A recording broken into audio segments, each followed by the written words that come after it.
So I just pinned the hem of the back of this tank top, and I am about to try for the first time to use this. I'm a little scared of it, but my mom set it up for me and showed me how to use it, and I think I'm going to give it a go. I'm going to try to do this because I'm hoping it will help me learn faster, because I'll be able to do more projects in a row and move on quickly. So we'll see how that goes. I'll update you once I'm done. Okay, I did it.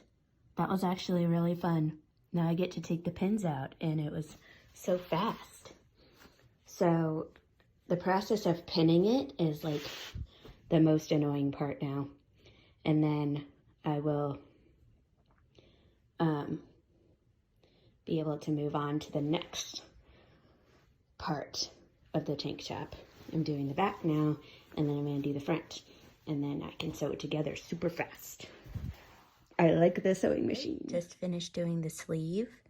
Sewing the curve was really awkward, but I just did it really slow. And in the future, I might actually draw a line where I want my stitch to go, because it's kind of hard for me to keep it straight. So maybe I'll do that for the other side. We'll see. Okay, so I drew with a magic marker like a line of where I wanted my stitch to go, and it actually went really well. I was able to follow it pretty well. So I might do that again in the future. I still have to hem this collar, so I'm gonna do that next. All right, y'all. Pinning curved lines sucks, but we made it. I'm about to use the sewing machine. Here we go. Okay, I did it, and I did draw that line, which helped again. So I'll probably continue to do that.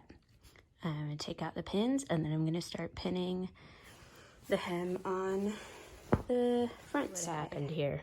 I mean, the last time I did this neckline, it was almost the same neckline, but I didn't have this problem. So what's going on here? I might have to take this out and try to redo it. I'm not sure I don't know what to do. So comparing these two necklines, I feel like possibly this one was a little less sharp of a curve. So maybe I need to do the thing that I did with this one, where I kind of cut a slit and then folded it over at a diagonal to make it look straight. I don't know if you can see that. So maybe I need to do that here and here. That might improve it.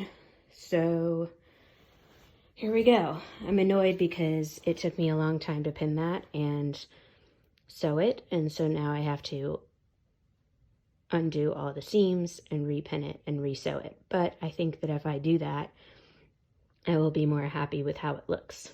So let's see.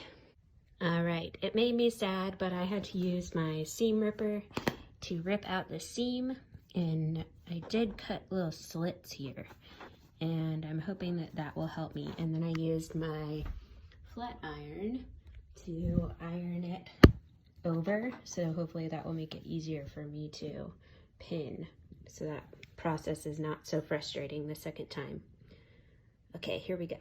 Okay, that was like 10 times easier. I'm so doing that in the future. For sure.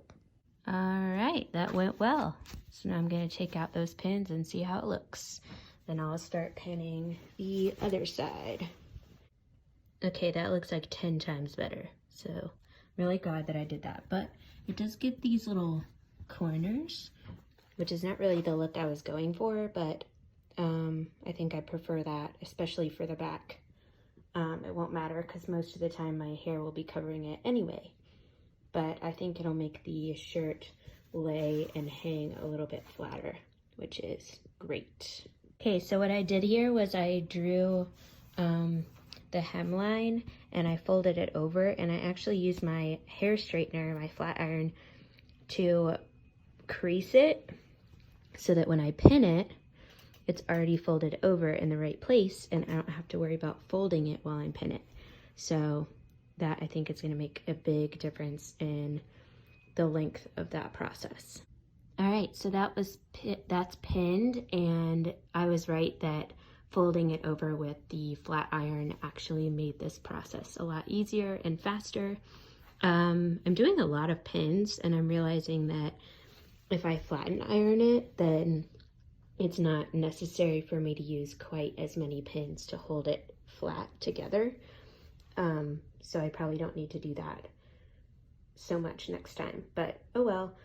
So now I'm going to draw that line, because the last time I did this, I ended up stitching it pretty far down and like all over the place because I was scared that I was going to go over the edge. So this time I'm going to draw that line so I know I'm in the right place and I don't have to worry about it, and it's further up and closer, so I don't have like a flap where I didn't sew it down. So that's my plan next. All right, so I went ahead and drew that line that I'm going to use to sew a straight line with. Also, I got curious about when the first sewing machines were made available, because as I'm doing this, I'm realizing how much easier it is, and I'm wondering who the first women that were able to use them were, and I found out that that sewing machines were used in factories previously to this, but 1889 is when the first home sewing machines were used, and then by 1905 they were being widely used by women, which is interesting because that is the time period that the current novel that I'm reading is taking place. So that's kind of a fun connection to think about how those women were able to wear and design their own clothing at home much faster at that point, as I'm noticing the differences in my ability to learn quickly while using a sewing machine. So what I just realized was this little red line right here is where my needle is back there. So if I line up that line that I drew with that red line, it keeps me on track. Wow, after I figured that red line thing out, look how straight it is on that line that I drew. So that is a very useful discovery. Okay, wow, that looks really good. Super proud of myself. Awesome, now I gotta do the sleeves and collar. All right, I have now hemmed the bottom and both of the sleeves. So now I'm gonna do the center part. And this right now is the exact same shape as the back, but I think I wanna make a V shape again. But last time the V shape was like a little high, like a little V collar. And this time I kind of want to make it plunge a little bit deeper. So I'm going to try making 2 diagonal lines like this, a little bit deeper like that. So we'll see how that goes. Okay, so I just cut the neckline into a V shape. So now I'm going to try and hem those. We'll see. All right, y'all. I have now hemmed both the front and the back. And now I have to make sure that I sew it in a way that fits. And whoops, that's upside down. One of the things I'm gonna do is make sure that the widest point is 41 inches, because that is my bust measurement. So if it's narrower than that, then I won't be able to put it on my body. So we'll see how I figure that out. All right, so I laid them inside out on top of each other, and then I lined it up with the bottom, and it felt like it was important to make sure that the straps were connected at the same length so that it would hang straight. So I went to the 20.5 mark on both sides. So now I'm gonna sew that with my sewing machine so I have straps. All right, y'all, I'm frustrated with myself because I just finished this, except I did it inside out. So now I have to seam rip everything and redo it. But maybe it will be better the second time. I'm hoping that makes up for the fact that I just have to sit here and rip all these seams. But it's all good. It's all part of the process. Okay, this time I made sure that on the outside of the shirt is the hemmed part inside, and then on the inside of the shirt is the nice lines. That way it will be the right way. Last time I did it right with one side but not the other, so it was messed up. So we'll try this again. All right, so this is how it turned out. I actually was able to take it in about 1.5 inches, which was great. I had plenty of room this time because I left myself room, and I like the V-neck, and it turned out to be in the exact right place that I wanted it to be. I was a little bit worried that it would be too low when I cut it, but I was thinking that from the top of the sleeves where I folded it over, you could see that it was a little bit higher. So that is great. It's the length that I want. And the only thing is there's a little bit of buckling right here by the sleeve, but I feel like I could maybe fix that. I'm not sure how, but maybe I'll learn how in the future. And it looks great. And the fabric is cool because it has this discharged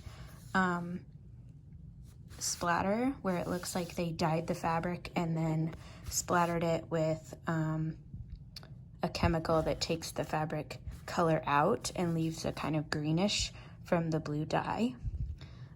So that's cool. I didn't dye this fabric, but I could have made this. I know how it was made, so maybe in the future I'll make something similar in a different color palette.